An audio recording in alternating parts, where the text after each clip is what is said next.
Welcome back, everybody. This is your boy Gary, and it's another episode of HPTV. Today, I have a very, very special guest in the studio.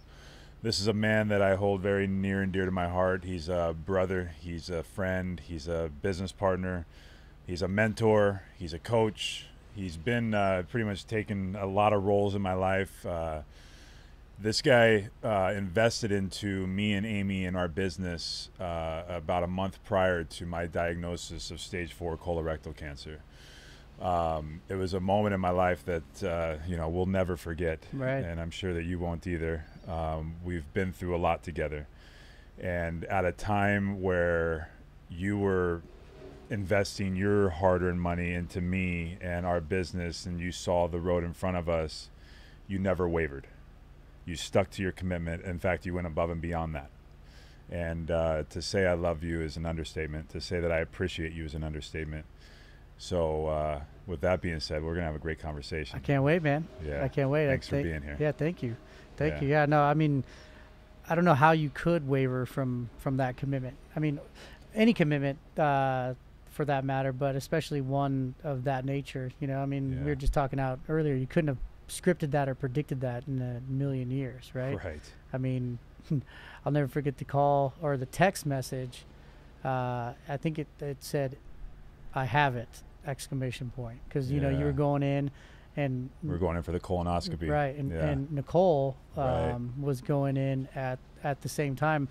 So my wife Nicole, we've been married almost 6 years now. She was having a lot of blood issues, and so she went in and they thought it could be, you know, cancer and all that kind of stuff, and you guys literally had your colonoscopies on the same exact day. It was my company Christmas party was that night, and we got obviously a clean bill of health, and yours couldn't have been worse news. And it was, I got it. And then after the Christmas party, I called you, and you and Amy were all on the phone talking, crying, very laughing, just saying, all right, well, fuck it. We, I don't know if I'm allowed to swear on your podcast. Yeah, you're fine. We'll be okay. We just said, screw it. We've got no choice. Yeah. And we just went to war. Yeah, you know, we did. You went to war on multiple fronts, but we just But we locked arms and we stayed together. And there's a lot that we can discuss here that you have helped me in my life. You know, being able to go to work every single day with you. You know, you give a lot of credit to me by showing you some of the intestinal fortitude and the grit that I had to go through what I did and still show up every single day. But I was showing up every single day because there was so much value there in my life. There was so much, I draw so much energy from you, and it's so much influence in the way that I do business and things. And you introduced me to a network of men that took me and my thought process in life to a whole new level. And it was like at the perfect time, right? Because had I got diagnosed with that disease without just the little foundation that you provided me by way of through Warrior and showing me Garrett's videos and stuff, like that timing to be able to be crushed like that with a diagnosis, and then go in with the mindset of I'm going to win this war and break things down to the things that we can control on a daily basis, like the core bites. The small bites. Like, dude, that transformed my life. That was the recipe. That was my basic recipe. If you remember me saying this all the time, I just want to focus on being a better man today than I was yesterday. Right. And it just started with just focusing on those 4 attributes of life. You know, body, being, business, and balance. Right.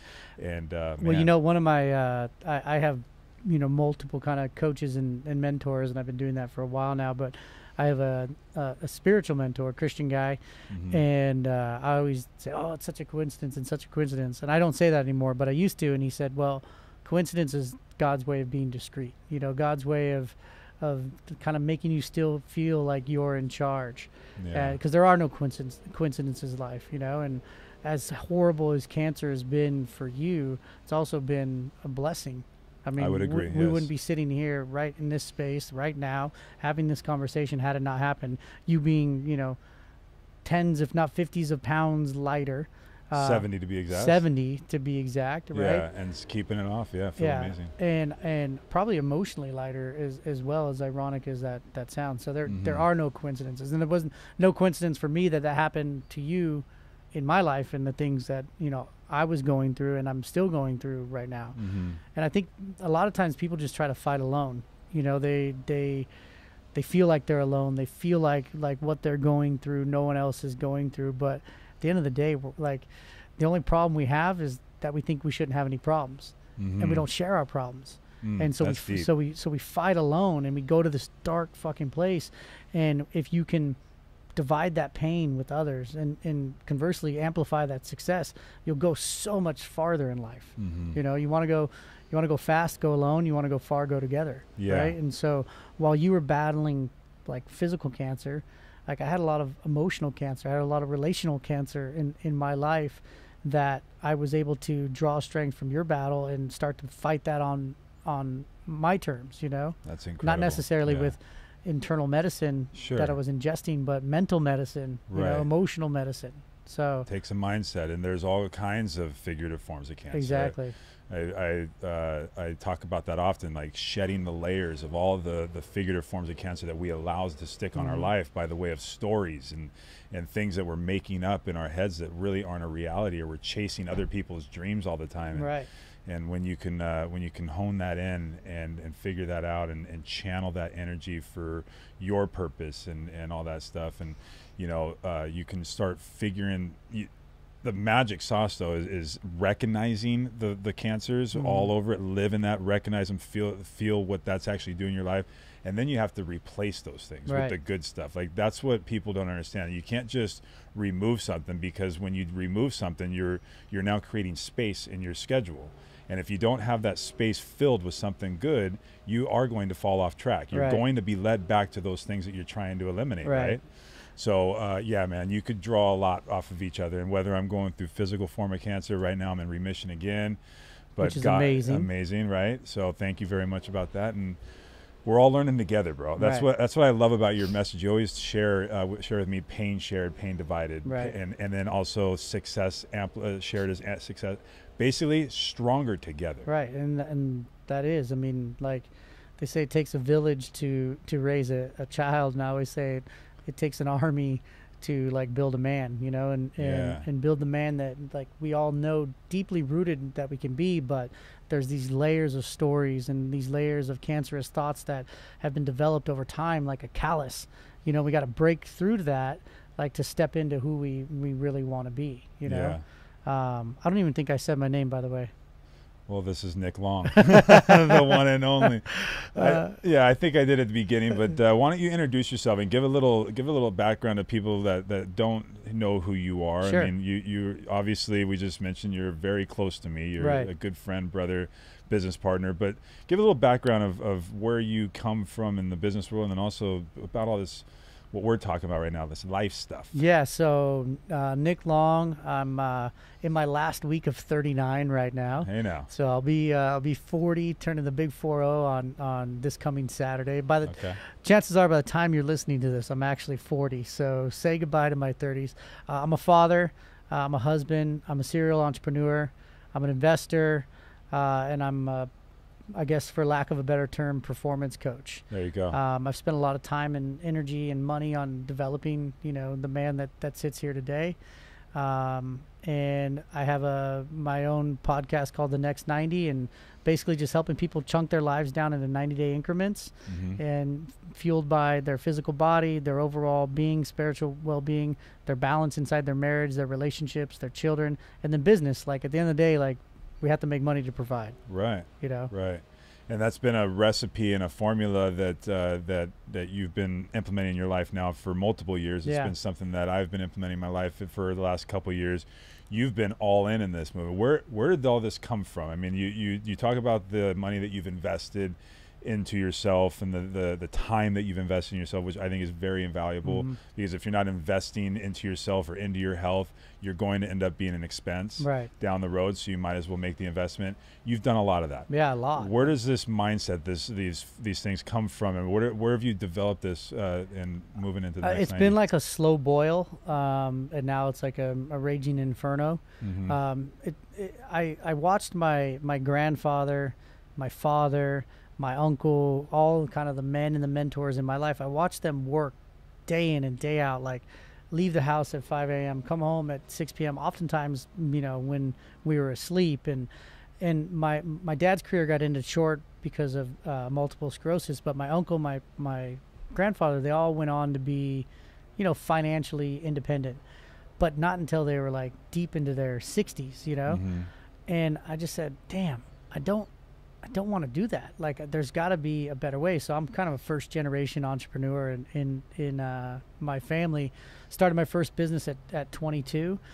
And I've always been fascinated with entrepreneurs and the mindset that entrepreneurs have, because it's a winning mindset, and it's a mindset of grit, that's on your shirt, and it's a mindset of never giving up, and a mindset that embraces failure, and a mindset that takes risks and all this kind of stuff. So, I mean, I was reading like Robert Kiyosaki. This is back before, believe it or not, you and I were around before the internet. Right. And this is like kind of the dawn of the internet. So I was reading like physical books, that you went and bought at a Borders bookstore. And I read Rich Dad, Poor Dad, and I read Donald Trump's long before he was a president. I read his book, and then I got into Tony Robbins, and I read his book. And so I was like, oh, this is great. And then I went to Tony Robbins seminars, and I would be fired up. I'd be like just on fire. And then like 20-30 days later, I'd be back to the same old stuff. And as an entrepreneur, you face a lot of adversity and a lot of like turmoil, and you have a lot of self-doubt. And so I'd go into these dark places, and I'd look around, and there was no one around that I could relate to. My friends, they all had 9-to-5s. My family had never been entrepreneurs, and so I was always yearning and wanting more. And inside of my 20s, like, it was a freaking roller coaster. Made millions, lost it, made millions and millions back, and I thought money was the answer. I was like, okay, when I get to this point, when I have this, balance in my checking account, when I have these material items, the world will open up and the streets will be paved with gold. Well, it couldn't be further from the truth. I was financially stable, but I was emotionally bankrupt. And like, you want to talk about a dark place? Okay, yeah. Because I'm sure the people listening here are like, oh, woe is me, like, you made millions of dollars. Well, let's talk about that for a minute. Yeah. And so, I mean, so at 25 years old, in between 25 and 26, the business that I started at 22 was going down. We took nothing, and we turned it into $8.5 million a year. On paper, I was worth a few $1,000,000. The mortgage industry is going freaking nuts. My sister is making money, and she's like, come work at my mortgage company. I was like, no. My payday is coming, which is crazy because, like, I didn't realize that I had delayed gratification at that point in my life, but I was willing to say no. And I was only making like $2,000 or $3,000 a month, because I was just taking a very minimal salary out of our company. And we had a business, was international, and it was a lighting company. We did energy efficient lighting long before that was a trend. So long story short, like, I own a few thousand shares of this company. I'm the third or fourth largest shareholder. We founded it with a friend of mine. My shares are worth, I think $700 a share. So I'm worth a couple $1,000,000, right? And I'm only 25 years old. Yeah. And so here I think by the time I'm 30, I'm going to sell out. I'll have 8 figures, and then I'll be an author, speaker, and motivator. That's ultimately what I always wanted to do. Okay. Well, fast forward, just a year later, on the eve of my 26th birthday, the thing is like hemorrhaging, and it's like going down. So now I'm $100,000 in debt, no college education, like, and really nothing to fall back on. I put myself on unemployment, and I used to do a thing called the bill roulette, and like, so I had all these bills: my electric bill, my cable bill, and I think the internet was coming on, and so I would wait till they shut my lights. I'd wait till they shut off whatever thing they were going to shut off. So sometimes it was a light bill, and then I would call and I'd pay that bill. Payment, yeah. And then the fucking internet would shut off, and then I'd pay that, and then the TV, and so I just did this merry-go-round of bill roulette, and just waited, and because that's all I could do. Eventually, it came to the point where I couldn't even do that. And so I was working at Z Pizza on Main Street in Seal Beach, California, $10 an hour under the table, plus my unemployment, just to keep my head above water. $100,000 in debt that's accruing crazy interest every single day. Wow. And so I'm like, what am I going to do now? And I called a friend of mine, and he was selling leads. And I'm like, what's a lead? And he's like, it's a prospect. It's someone that's looking for whatever service our clients are providing. I was like, well, I'm your Huckleberry, man. Like, I had to move out of my place. I'm sleeping on my sister's couch, So humbling. And so he goes, well, come to work for me. So went to work for him. They were doing about $100,000 a month in sales when I joined. Within 6 months, I was a VP of sales. And it sounds like a fancy title, but I was still making next to nothing. And we went from 100,000 to $500,000 in sales in 6 months. And so now my commission checks are starting to get big, and I'm starting to do really well. And he just wasn't aligned with me from like an emotional standpoint. He wasn't aligned with me from an ethical standpoint.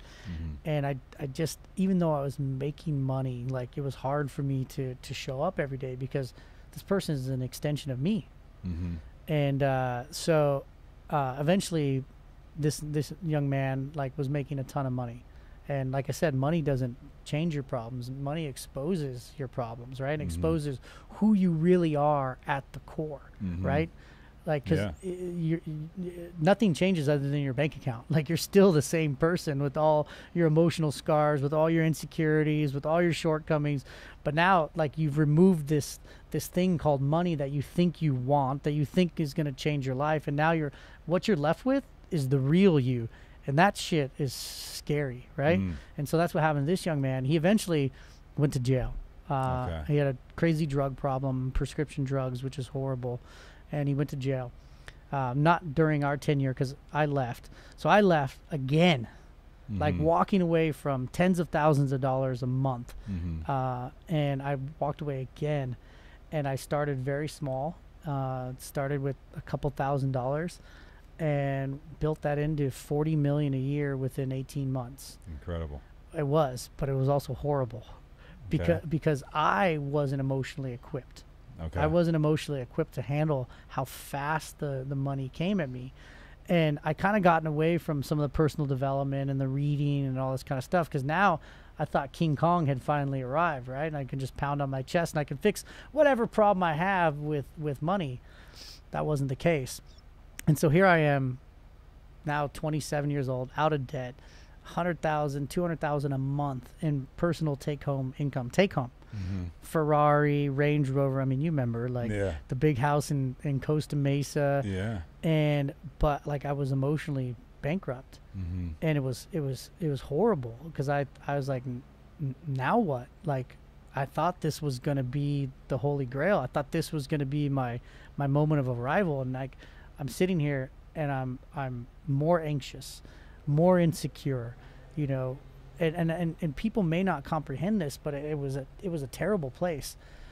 I'll never forget.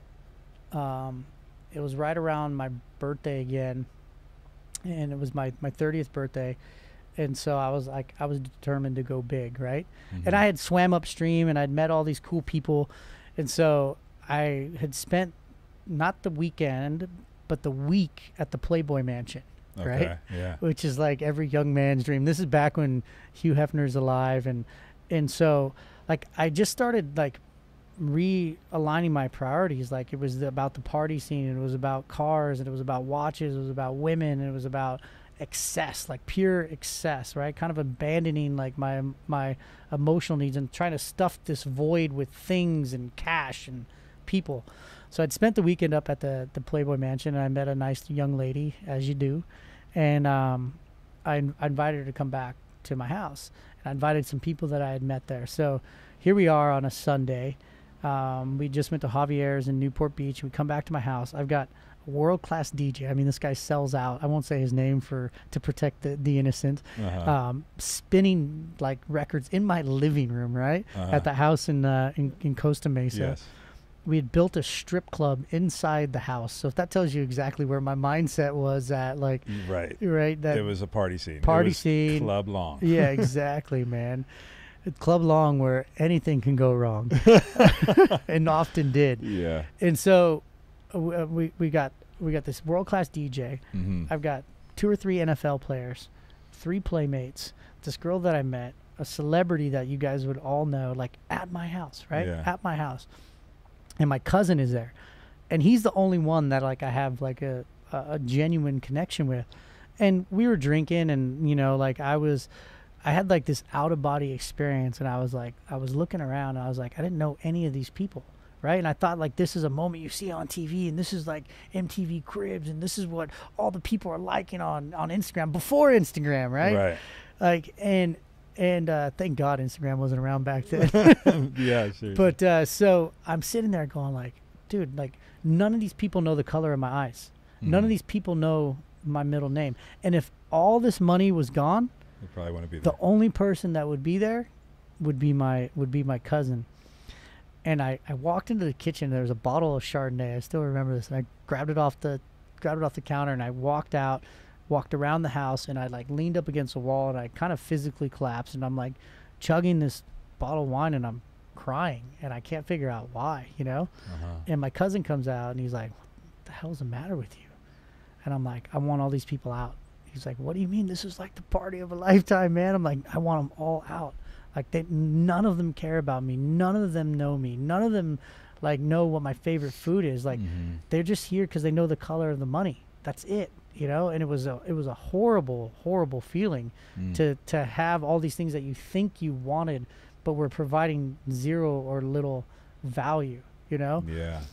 And I'd say that was kind of like the start of like my journey. I'd like to tell you that moment it was like a 180-degree paradigm shift, but it took a lot longer than that, you know. And so eventually, like, we didn't kick everybody out. Like, I just kind of like, you know, wiped my tears and went back in and just numbed myself. But that's what it was. It was like these days on end of just numbing from like the core, like, right? Like, you know, like when you have cancer, you have to treat that shit at the source. Like, you can't just do some topical cream and it goes away. Right. Like, you have to get in there. You have to get dirty. You have to get vile to get that thing out. Right. Same thing with emotional cancer. You can't just read some book and then all of a sudden be healed. You can't listen to this podcast and all of a sudden you're going to be a different person. Like, you have to do the work.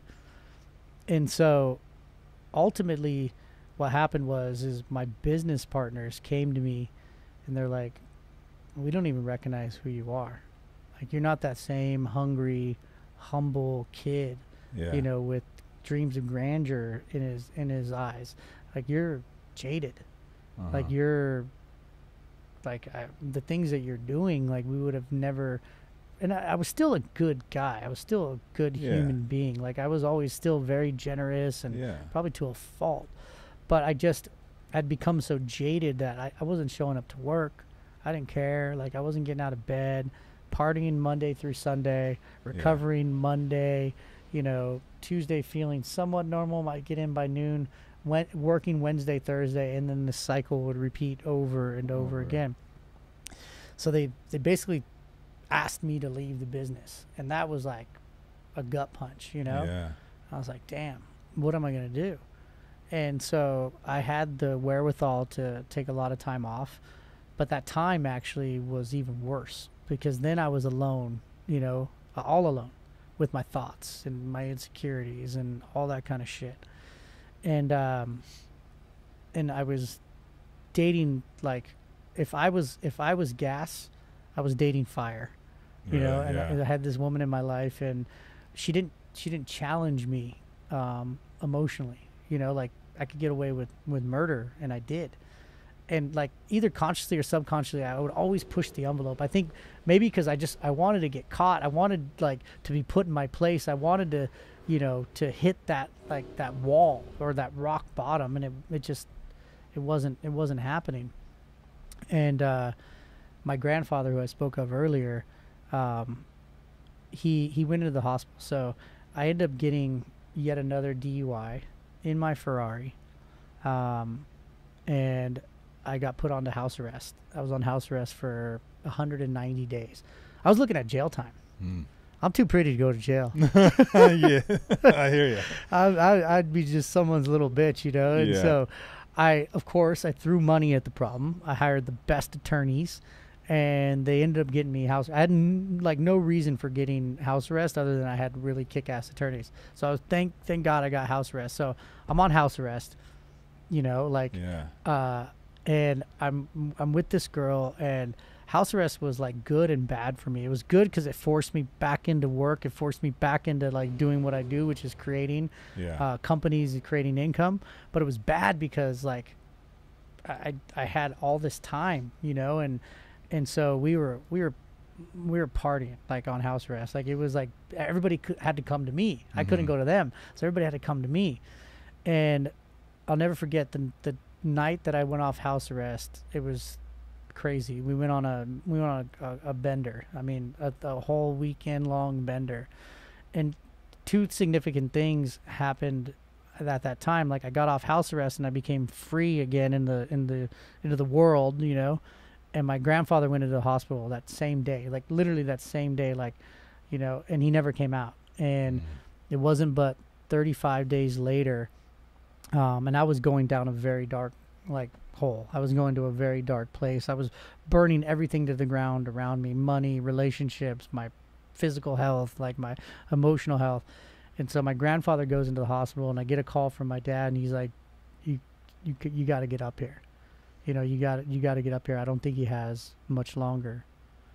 I'm like, fuck. And I didn't want to go. That was like, my grandfather was like, you know, my man. Rock, yeah, he was my rock. And he had blue eyes like me, dimple in his chin. And, you know, we shared like this real special bond. And so I had this girl drive me up to the hospital. I'm a grown ass man. I don't even have a driver's license. And I walk in, and here I walk in with all the trappings of the world, you know, the materialistic stuff. I had a Mercedes S500 limo. I mean, just opulent, like crazy stuff. And probably was wearing like a $50,000 watch. And I only tell you this, guys, to put context around the materialism, and I'll make the emotional connection here in a second. So I walk in. Here's my grandfather. He retired at I think 58, right? He retired at 58. He was 91. So he actually was retired longer than he spent in the workforce, right? Yeah. And so he had outlived, you know, whatever wealth he had created, right? He had no income for 40 plus years, or almost 40 years. So he wasn't leaving this earth with anything of monetary value. In fact, you know, he was leaving behind little to nothing monetarily, but like what he was leaving behind was far wealthier than any amount of cash. I walk in, there's my grandma, and she just recently passed, but they were married on this earth for 70 years, 70. Wow. 70 years. That's beautiful. They had 6 kids, 5 of which were alive.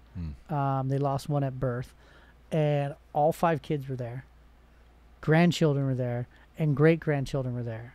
I mean, it still raises the hairs on my arm. And here I walk in, and he was septic. His bowels were leaking into his body, so you had to wear like the you're all too familiar with this, the mask and the hairnet and the schmuck and this whole thing. And he looked like a shell of the man that I was used to, and I hadn't seen him in months because of house arrest and then just me kind of running from my life.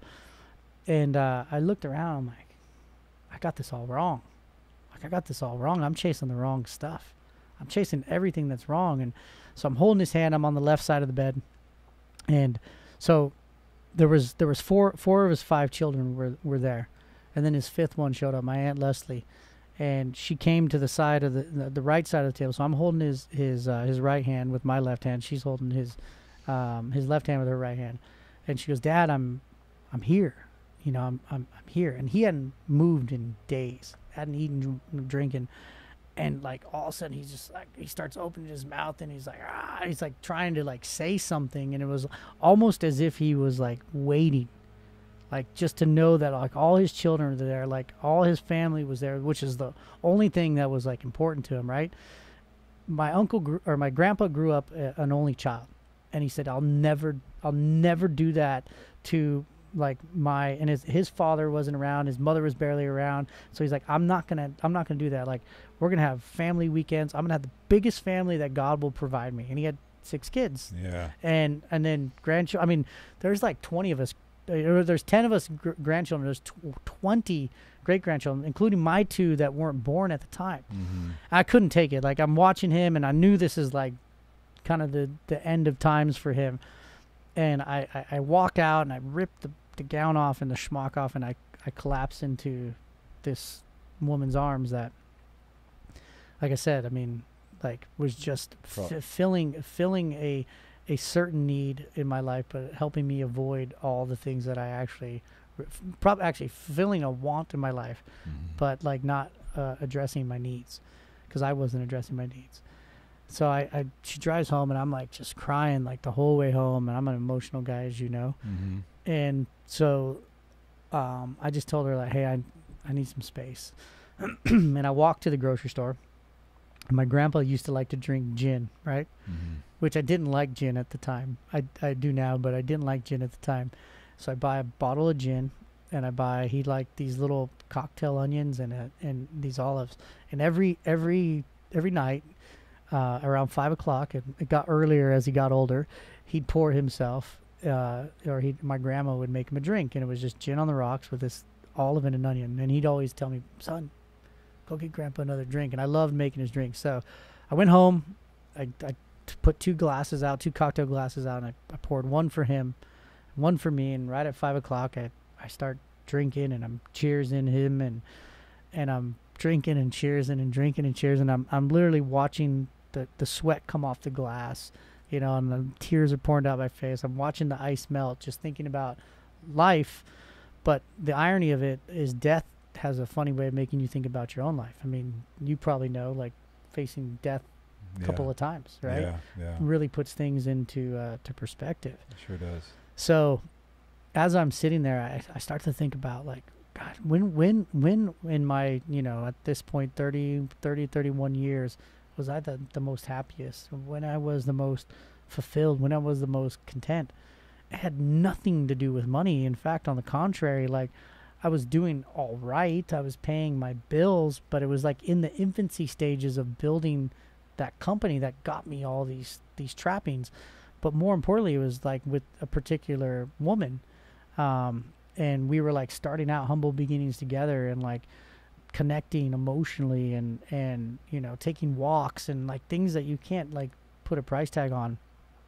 And it's now my wife, Nicole. But at that time, I was completely estranged from her. I had this great woman in my life that challenged me, like not because of what I had, but because of who she believed me to be and who she saw inside of me. And I didn't like that. Like, I didn't want to be challenged at that level. And so I basically threw her to the wayside.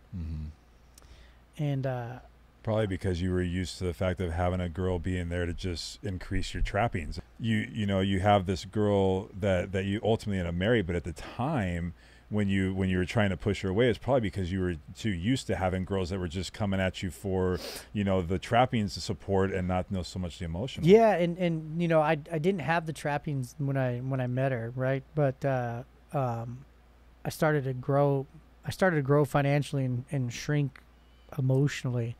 And so I just took her for granted, because I thought, like, well, look at me, I'm providing all this stuff and blah, blah, blah. And so I basically kind of, everything was like disposable and dispensable, right?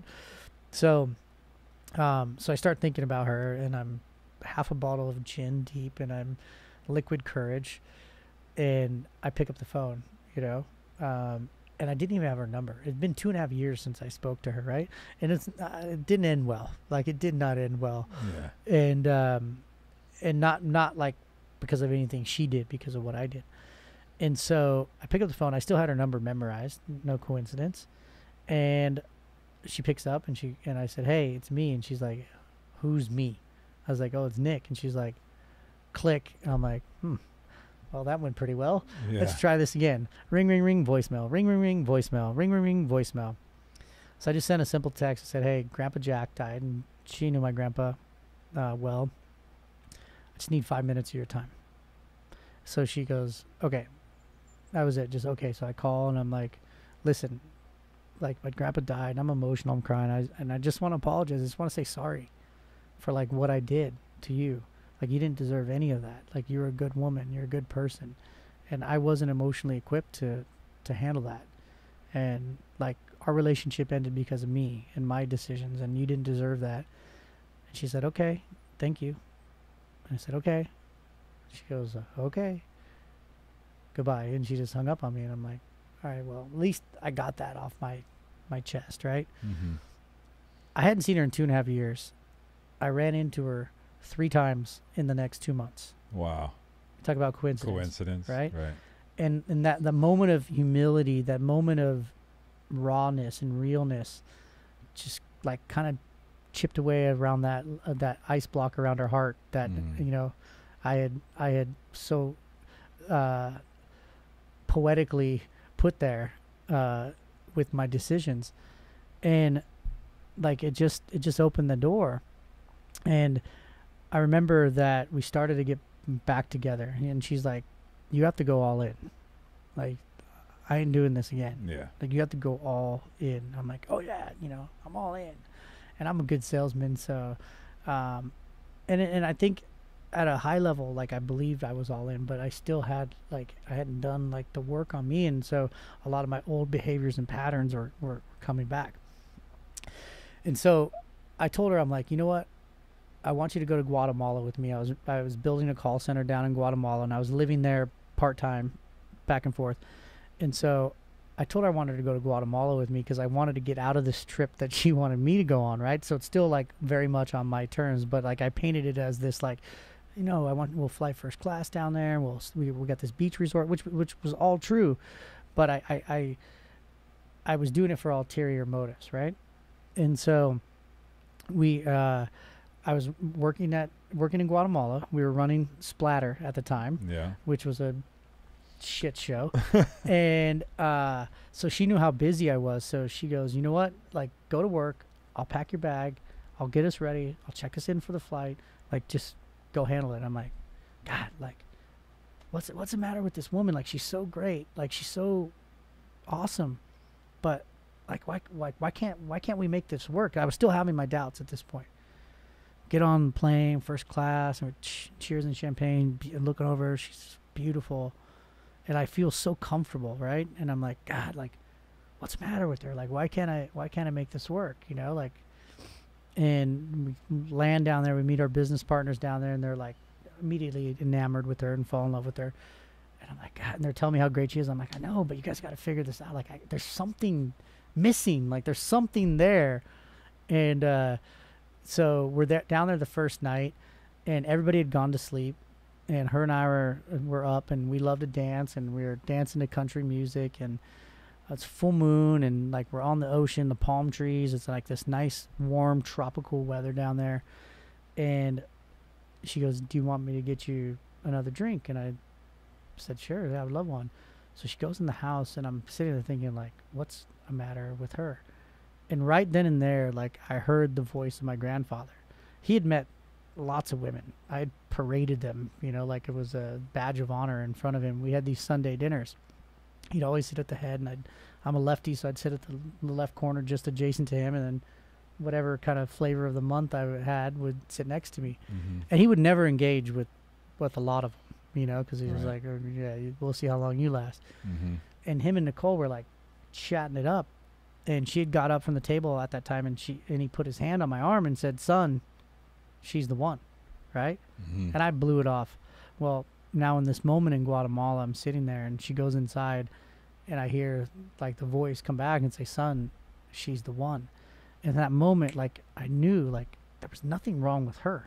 I mean, sure, she's got her shortcomings, and as we all do, but like, it wasn't her that was like making this relationship sabotage. It was me, because I was self-sabotaging, because ultimately I didn't feel worthy of somebody like this. So at a very deep level, I would just do whatever I could to run her out of my life, because I didn't want to deal with those layers that I had to uncover to be the man that, you know, she deserved. Exactly. Wow. And that I ultimately was. So she comes out with these drinks, and I'm crying, and she's like, what's the matter with you? And I'm like, I look her in the eyes. I'm like, I'm going to marry you. And she like just to get me to say I love you was an act of Congress. So for me to say like I'm going to marry you was crazy. And she's like, how drunk are you? I said, I've never been more sober in my life. I said, mark my word, April 4th, this date. That was 2012. Like, I'm going to marry you. Yeah. Like, we'll start a family and we'll have a beautiful life together. And she like collapsed, man, because like that had everything that she had ever wanted to hear from me, right? And so later on that weekend, and we had a fantastic weekend on multiple levels. And so later on that weekend, we're walking around this place that's called Semana Santa, and it's like, that Semana Santa was was Holy Week. So we're down in Guatemala for Semana Santa, which is Holy Week. So we go to this place called Casa Santo Domingo, and it's this old convent that they converted to this like 5-star hotel. It's beautiful. And Guatemala had some internal wars, and so they still have a lot of the rubble, but they've incorporated the rubble into like this architecture, and it's gorgeous. This huge fountain in the center. So I take her over to the fountain, and I said, did you bring a quarter? And she's like, no, like we're in Guatemala, why would I have a quarter? I said, well, whenever you travel to a foreign country, you take a quarter, flip it over into the fountain that you see, you make a wish, and it's a promise you always return to the spot. So I said, I brought one. And so I reach in my pocket, and she starts crying. And I pull out a quarter. I'm like, why are you crying? She's like, I thought you were going to propose. I'm like, babe, it's only been like 2 days since I said I was going to marry you. I didn't say I'm going to marry you right now, you know? Yeah. And she's like, I was like, I haven't talked to your father. Your family doesn't even like me at this point. So we got some rebuilding to do. And she's like, I don't know. And she's like wiping her tears. And we had a good laugh about it. I said, I'm going to marry you. I'm not wavering on that, but I'm not asking you like right now. I want to earn the right. And so we get engaged later that year. We got engaged. That was in April. We got engaged in December. And we came back to Guatemala. I'd made up some excuses to why we were going. And we go back to that same spot. And we go over there. And I said, last time we were here, I asked you if you brought a quarter. Did you bring one? And of course she didn't. I said, okay, well, I did. And I handed it to her. I said, make a wish. So when she closed her eyes, I got down on one knee. She turned around. I opened up the box, and I said, my wish has already come true, but I hope you can amplify that by spending the rest of your life with me, you know? And so the rest is history. We got married, got pregnant on our honeymoon, and had our daughter before our first year anniversary, and everything was going great. Like, everything was going great. And by the way, when we got back together, I had nothing.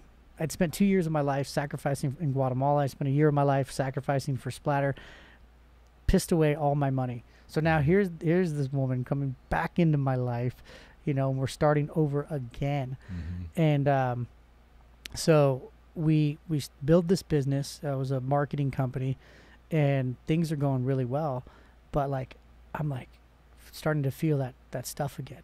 I'm starting to feel that emptiness. I'm starting to feel that aloneness. And I'm like, God, now I've got a wife. I've got a daughter. We were pregnant with my son. And I'm like, that's when it really hit me. I'm like, how the hell am I going to raise a man when I'm still a boy myself? And I had done the Tony Robbins stuff. I had done, you know, the books. I had done, I joined a networking group for entrepreneurs, and I felt alone. And I could go to my wife, and she could, you know, have sympathy for me, but I think she didn't have the empathy because she didn't like know what I was going through, you know? And now we're financially, we're doing very well. And I'm starting to feel very dark again. And I'm like, I know that like I'm headed for a collision course, you know? And there were some red flags that were popping up, and I was like, I got too much to lose, you know? And so she kept asking me like, what do you want for your birthday? My birthday was coming up. And I said, I don't know. I was like, I'll know it when I see it. And because if we wanted something, we would just go out and buy it. And ironically enough, I had called Anthony Buscilio because I heard about this workshop that a guy that you and I know that I don't like very much had gone to. And it was this weird, like, desert experience, and it was like, you know, back to the primal man, and you got naked, and it was like weird stuff. And so I was telling Heather, my counterpart at that time, I was like, I don't want to go to this one and get naked, but I was like, I need something. I need to find like a community. I need to find like a group of men that I can be around. I can be myself. I can talk about my struggles with, you know, payroll and trying to balance a home life. And I'd put on like physical weight. I gained like 25 pounds. I looked like shit. And so, and so I was telling her about that. She's like, "What? You're gonna go into the forest?" And I'm like, "No, I'm not gonna go into the forest and get naked." Like I was like, "But there, you know, something like to that nature, where it's like just about being a man, you know?" Yeah. And so she's like, "That's not real." I'm like, "It's real. Like I'm telling you, that's real. I'm not going to it, but I was like, watch, I'll prove it to you." So I call Anthony Bashilio. I'm like, "Hey, remember that thing that so and so went to?" And we were dying laughing.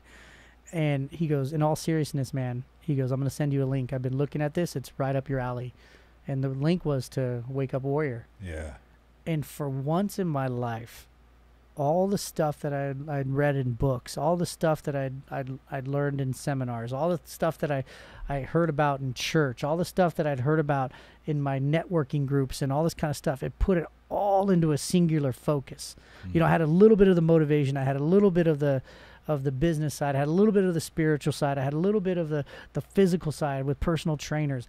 Like this was like looking through, imagine you're looking through a set of binoculars, you know, and it's like you can see, but it's like fuzzy. And then you just take that dial on the top and you just click it over a few, and like, woof, it becomes crystal clear. You can see the leaves on the trees and the blades of grass and the birds, you know, the feathers on their wings. And I was like, holy crap, this is it. Like, this is what I have been looking for. Yeah. And all it was a group of entrepreneur males who were married and had children and were building businesses, building families, building their legacies, but they were dealing with the weight that came along with that. I was like, holy crap, this is it. And I consumed like 4 hours of content. And within that same afternoon, I was on the phone with the founder. And he's like, "It's $15,000 for 1 week." And I was like, holy crap. I'm used to spending, you know, $9 on a paperback book and maybe $500 for a Tony Robbins seminar. Yeah. And this is 15 grand for 1 week. And I'm like, all right, run my credit card for $1,000 because we get these chase alerts. I'm like, I know my wife's going to see it. Yeah. I need to go home and talk to her. So I came home, I sat her down, I showed her the video, and I'm like, I need this. Like, you asked me what I wanted for my birthday. Not only do I want, but I need this. I need this for me. I need this for you. I need this for Nevin. I need this for unborn baby Noah. Yeah. Like, I need this. And she saw the conviction in my eyes. She's like, done, go. So I paid the 15 grand, and that was 4.5 years ago. Yeah. And I've been on that path ever since, you know? Yeah. I mean, it changed my life for forever. Finally, like, I didn't feel alone anymore. Finally, like, I was able to not only shed the physical weight, but the emotional weight that I've been carrying around like an anchor, like a boat anchor, like the Titanic, you know, for years. Yeah. And it opened up things inside my marriage and communication and made me be a better father and present for my children. And financially, dude, that was the byproduct. Like, that was the byproduct of the man that I became, right? That was the profits of my purpose. That was the fruits of my labor, whatever analogy you want to say. Like, our business went from $3.5 million a year to 30 million inside of 4 years. Wow. And it's not like the business changed or the environment got better. I changed. I got better. And as a result, everything, you know, opened up for me. Yeah. It's incredible because we sit here and we've talked about cancer and all that stuff, and we're looking at a man that has gone through many cycles of having everything, having it all, and then seeing it go and then seeing it come, whether it's love or business or whatever. And what I'm hearing through this is you had many layers of figurative forms of cancer in your life. 100%. Still do. Yeah, we all do. We all do. And those are the biggest things. But in order to find ways to eliminate those figurative forms of cancer, you have to find ways to fill that time, fill those voids. just like you were finding success in your love with Nicole and getting married and then the business succeeding and stuff, you still found that you were finding alone time where it was like, that was now bringing back those old thoughts that were maybe pushing you towards maybe going that direction again. But you had the wherewithal to say, I'm not going to go down that path. I need to find something to hold me accountable, something that's systematic that I can put in my daily life to keep me accountable, to hold me onto my purpose over profits and whatnot. Yeah. So I call it the toolkit, right? Like you're only as good as the toolkit that you've been equipped with, and then the one that you can actually equip yourself with. And so when these patterns and these triggers and these things happen, because I'm not perfect by any stretch of the imagination, man. I still screw up. I still fight with the wife. I still, like drink too much at times. Like, I mean, it's like, I would like to tell you that it's just, rainbows and butterflies, but that'd be a lie. Right. But I have tools now that I can pull myself out of these dark places like much faster than I ever could. That's the most important thing I think that needs to be heard, is that in life, we get a bunch of lessons. We see failures. We stub our toe along the way. We develop bad relationships, whatever that looks like. We develop bad habits. But those are things that we have to fall back on. Mm-hmm. These are what I've noticed through the helping of what you've exposed me to with Warrior, and then being able to spend so much time with you now that you've gone through all this stuff. You showed me that that you need to draw from those places. You need to draw from the depths of that darkness and be able to live in those moments, to be able to expose where to go. That darkness is actually your friend. It's not your enemy, Yeah. Like, but people like want to sit there and dwell in it. Like, it's there for a reason, to teach you, or try something. to sweep it away sometimes too. Like, we're trying to avoid it so much that we don't want other people to see that darkness. We're like, let's mask it real quick. Right. Yeah, and then like I call it the ambassador. Like, everybody sends their ambassador, like the best version of themselves, to whatever meeting or whatever. And I'm like, if more people were just real and raw, like, I mean, you don't have to share your journey. Like it's a dark freaking journey that you've been on. Like, you don't have to share that, but like, you understand that your darkness could shed light on somebody else's life. Your darkness 100%. could pull somebody out of their pit. Your darkness is actually a weapon, not a weakness. And that's the same thing about me. Like, it's not easy to talk about like making bad decisions and multiple DUIs and house arrest and drugs and womanizing and all that kind of stuff. But like, all of that has made me the man that I am today, and I'm so grateful for those experiences, because like, they helped me to be a better father. They helped me to be a better husband. It's hard to say I regret them, because like, I wouldn't be sitting here without him. Right. Like, that's it. This is your life. This is the path, and we can learn from those experiences. You can't change anything.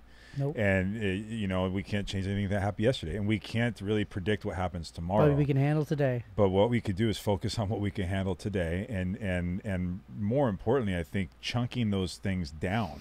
Like, we get so sidetracked with chasing other things, or chasing things that aren't really important. Right. But if we could focus and get a ground roots game plan on what we could do internally, spiritually, for ourselves, to make ourselves feel better, we'll perform better, we'll show up better for our families, we'll show up better for everything. It's all interconnected, like when Donald Trump, and I'm for the record, I'm not a Donald Trump fan, but when he was doing his Make America Great Again, I was like doing these videos about make you great again. Like, stop complaining about America. Stop complaining about your taxes. Stop like, start with you being great, and then everything else will transcend from there. Right. Like, and what people don't know is that how it's interconnected. Like, if I wake up in the morning and I roll over and I'm physically, emotionally connected with my wife, like, and I know that she has my back, like, I can then go as a co-parent and be a happy father for my children and know that they're getting the best version of mom and dad. I can then leave the house with that confidence and certainty, go smash a workout and know that, like, I've done the best I can for my physical body, and I'm going to get that energy, like, both emotionally and physically from that. And so when I walk into a meeting, like, I'm going to show up more confident, more certain, more in power. and I'm going to most likely get whatever deal it is that I'm setting out for.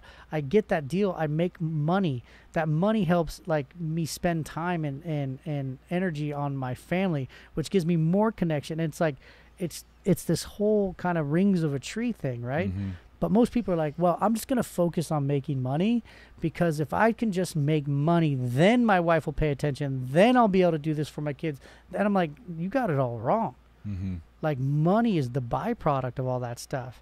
And if you're not spending time right now with your wife or your husband or your children, you ain't going to do it when you have money. I promise you. Right. Like, if you're not, if like, when I can make some more money, I'll go hit the gym. Well, maybe you're not making money because you're not hitting the gym. Mm-hmm. Like, so true. Like, I don't have time to meditate. You don't have time not to meditate.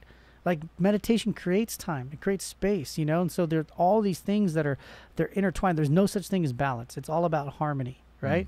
Like, if you and I go to an orchestra, and we can have a balanced orchestra, same number of guitars, flutes, drums, trombones, even cowbell, whatever, right? It could be balanced. But if it's out of harmony, dude, it'll make your ears bleed. Right. But let that thing be in harmony, where sometimes we need a little more bass, sometimes we need a little more drums, sometimes we need some goddamn cowbell, right? Right. It could bring you to tears. Yeah. Like, with no words, just this beautiful symphony. And that's what life is about. It's about finding that harmony in your marriage, in your physical body, in your relationships, in your bank account, and like how they're all intertwined. They're not mutually exclusive. Right. You know? And so that's what I've been focused on for the last 4 years, and really last 18 months, is giving this message out, because like, I don't want people to be in that dark spot. I don't want people to be that guy that thinks he arrived at whatever destination he wanted and is miserable. Like, show me a successful man with no connection, I'll show you the brokest human being in the world. That's deep. That is deep. And and that's why I love this conversation having with you, because you've been an instrumental part. This whole teachings that you're talking about has been an instrumental part in my physical battle with cancer, but also all the figurative forms too that we've discussed over the years. And this whole movement that I'm trying to create is awareness and an ability to share my story and share other people's stories to help people thrive no matter what they're going through in life. And so this is a guy that surfacely has had it all for the last 20 years of your life. I mean, the amount of success that I've seen come out of you, the amount of times that I've seen you dip from success but come right back up, has been just so inspirational, to say the least. It's been exhausting. It's been exhausting because of all of the inner trappings that you were on, the figurative forms of cancer that wasn't being surfaced. Right. Now what I'm seeing is an enlightened man, a guy that is physically lighter, emotionally lighter, spiritually lighter, and you have created more space for you to create better, to be there more attentive for your wife, to be there better for your children, to be there better for your employees and the people that you coach. Sure. And it was because you found that it was important enough to you to really dive into fixing you first. Yeah, and that's, dude, the end. The end. Fix you first. Like, if you guys can own this, like, you are the only problem you will ever have in your life. And every problem you have is a derivative of you. Yeah. So, like, if you own that, then you can equally own that you're the only solution. Right. It's not the government. It's not your mama. It's not your wife. Like, you and only you are the solution. And I say your wife because I'm in this mode of coaching men all the time, but like, your spouse, your partner, your whatever, like, it's your fault, like, and it's also your blessing. So wherever you are in life, whatever state that you're in, barring like some of the stuff that you're going through, like cancer, like like it's your responsibility. Like, but even in that cancer battle, I mean, let's talk about it. It's not you can't let any type of circumstance define who you are or get in the way of your mission. Right. We don't know how you got cancer, but you certainly weren't living the healthiest of lifestyles prior to, right? Right. And so who knows how it happens, but you could have done one of two things. You could have been like, woe is me. I mean, stayed in bed all damn day, crying. I mean, drinking, sedating with pills, like whatever. But you didn't. You're like, no, I'm going to fight. Like, I'm going to fight, because you knew that, like, if you were in the fight, it's way better than if you were not emotionally in the fight. And like, I mean, all the stuff I've been through, like, it's been mostly monetary and like emotional battles. Like, you were in like the physical battle of your life and still are, you know? And like, I'd see you showing up to work, and I remember the day that you rear-ended the car because you had the my neuropathy was so bad you couldn't feel the brake, and you rear-ended that car, and I'm like, God, like my problems are so small. They're so small. What, money? Like, come on, give me a break. Like, I can fix that. Like, I'm a producer. All you guys that are listening are producers. You just don't believe it. And so you hold on to this story that doesn't serve you. Right. You didn't hold on to the story that cancer was the enemy. You held on to the story that cancer is a gift. I've been given this gift. We found it. Like, we can fight it. That's like, the thing too. Yeah, you don't know, if you don't know what you're fighting, how can you win? Right. And like, dude, you've changed your entire life. Like, your eating habits. You don't drink. Like, you don't smoke. Like, you drink gallons and gallons of like healthy water and eat vegetables and all that kind of stuff. Like, I have a problem. I am the solution. Like, Amen. The That's end. it. Like, that's it. That's it. That's it. And people get too caught up in the trappings of, I need something else to be that, to provide that solution, when you can just do the work. Yes. Now, guys like yourself and myself, we've taken the time to take our story, and we want to provide information. That's why we have our Instagram. That's why we have our podcast, because we provide a lot of content in hopes to get it in the right ears of people that need something, that need a boost to get out. Right. But we're also the types of guys that are trying to take our message and build curriculum to really help people that really, really want it. Absolutely. Because at the end of the day, if you're just taking information out there, like you said before, you were buying the $9 book and doing the things that you were doing, but then you'd forget. When you really dive all in and you're all in 100% to really figure out how you can dissect your life and remove and then replace. Yeah. That's where the real growth happens. It's a lifestyle choice. It's a belief system.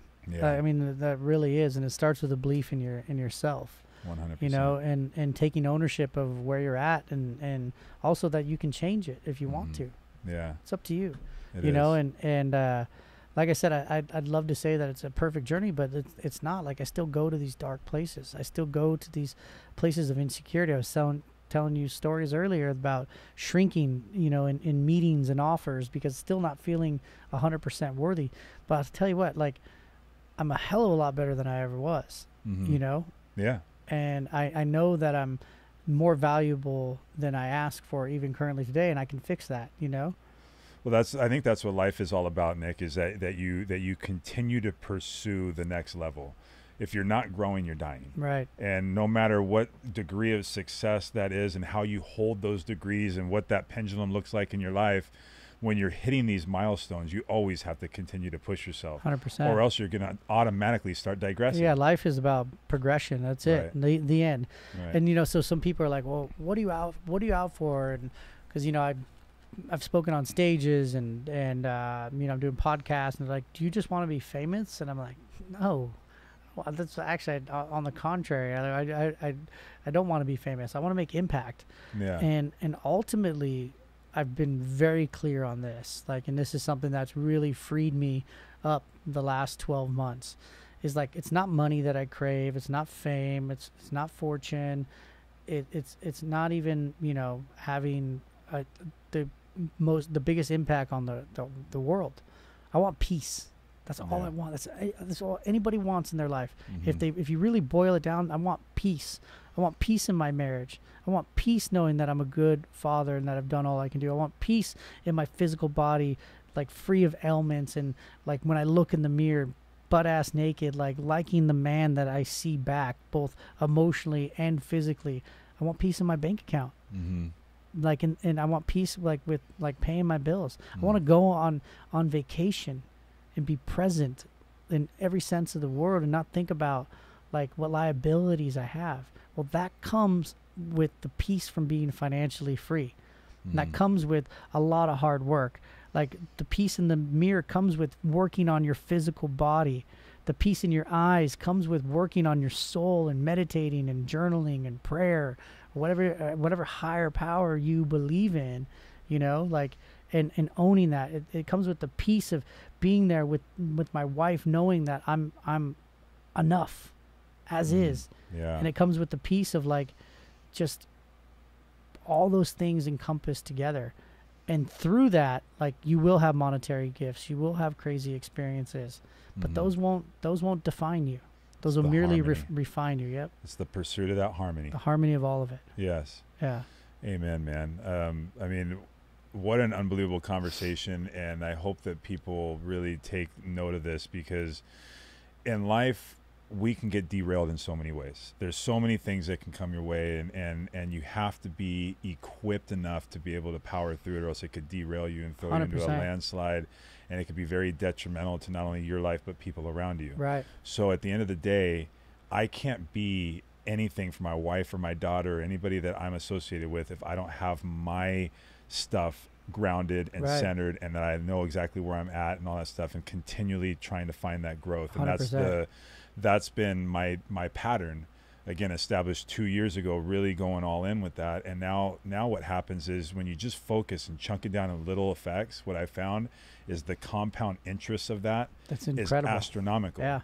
But if you're not paying attention to it, that compound interest effect falls faster than you could ever imagine before. Life is a series of momentum. Yes, right? yes. In either direction, up or down, and like, there's nothing in this room is stagnant. Nothing. Right. You know, like, everything has a life source, has an energy source, and like, you're either moving forwards or you're moving backwards. Like, and if you're stagnant, you're just on a pendulum to go either way. Yeah. And it's up to you. And most people want to put themselves last and then like put their family and all this stuff. And I'm like, you got it all wrong. Like, this pitcher on this table right here of water, I can only pour as much water as that container holds. And that's how we are as human beings on the inside. We can only give as much as we're filled up. And so, like, if I overrun with all these things, I can then give it away to other people, right? Yeah. But if I give myself away to other people before I work on me, I'm an empty container that provides zero value. Right. Or only provides as much value as I put in. Yeah. You know? Yeah. So Nick, we've got the luxury of being able to hang out with you here for about 45 minutes. Why don't you tell the listeners how they can find you? If your story's reaching to somebody, an entrepreneur, a man out there that's trying to figure things out, want to take his business to the next level, wants to take his relationship to the next level with his wife, or whatever that looks like, how can people find you? So Instagram and Facebook is Nick Long 365. Nick Long, the number's 365. That's my Instagram and Facebook. I have a podcast in iTunes, Stitcher, Google Play, iHeartRadio, called The Next 90. Yeah. And you can see that there's a picture of me and my family on it. We've got 160 plus episodes. I suggest you start with Origins and kind of work your way up. And then my website is nxt90.com. That's NXT, that's next 90 without the E, nxt90.com. You can go there, see a little bit about my personal life, my business life, and all of my podcasts are there as well. It's amazing. Yeah. Ladies and gentlemen, I strongly suggest you guys consider reaching out to this man. He's transformed my life as far as the principles and the foundation of the thought process that I have now and the way that I attack life, but also because of the example that you put forth. Like, you're not just a man that has, paid for all this stuff or got all this stuff, and now you're just trying to monetize of it. Like, you really have a passion for making the difference in people's lives. And I think that's why we resonate so well together, because that's my whole mission too. Yeah, exactly. And like, I don't want you to discount yourself. Like, I've drawn so much strength from you the last, 12 to 18 months watching your battle, and we've got to know each other on a very deep level, and cried and laughed and had fun, and we've had, the explosions, if you will. Yeah, right when I got my first colostomy bag coming out of surgery, I was back in the office as soon as possible, and the things were happening. I got to the bathroom, and man, that thing dislodged, and it was a mess. It was a shit show. Thank God I had my cell phone, and you were still in the office. I was like, Nick, I need bags. But this is life. I mean, this is life. This is everything. But like, I mean, dude, what you've gone through, I wish upon no man or woman. And you've handled it like a champion. And I know even inside of that, like, you haven't always been this 800-pound gorilla pounding on your chest. Like, there's times you cried. There's times you wanted to give up, but you didn't, because you had your why at the center, which is your beautiful wife and your daughter, Aubrey. Yeah. And, like, now you're sharing that pain and equally sharing that success with the world, so they can draw strength from it, and they can find their own little nugget that'll move them forward, Because pain shared is pain divided, success shared is success amplified. You got it, man. 100 times, man. I love that saying, and I believe in it so much. Yeah. So I want to cut it here, you guys. Thank you so much for joining me on another episode of HPTV, where we help people thrive no matter what you're going through. We just heard a great story from a man that I respect very much. Has been through a lot of figurative forms of cancer in his life, but has always found a way to push through no matter what type of financial thing was going on in business. You've always stuck through it. You've always stayed true to who you are. And now as the compound effect of your work, I'm really proud of the man that you are, Thanks, man. No man. matter what comes your way, I know that you'll always find a way to get through it. Thank you. I appreciate that. Money is just part of it. Mindset is everything. Everything, brother. It is mindset. So yeah, let's keep leading from the front all line, right, brother. HPTV, higher power. You got it, baby. We out. All right. We out. That was great.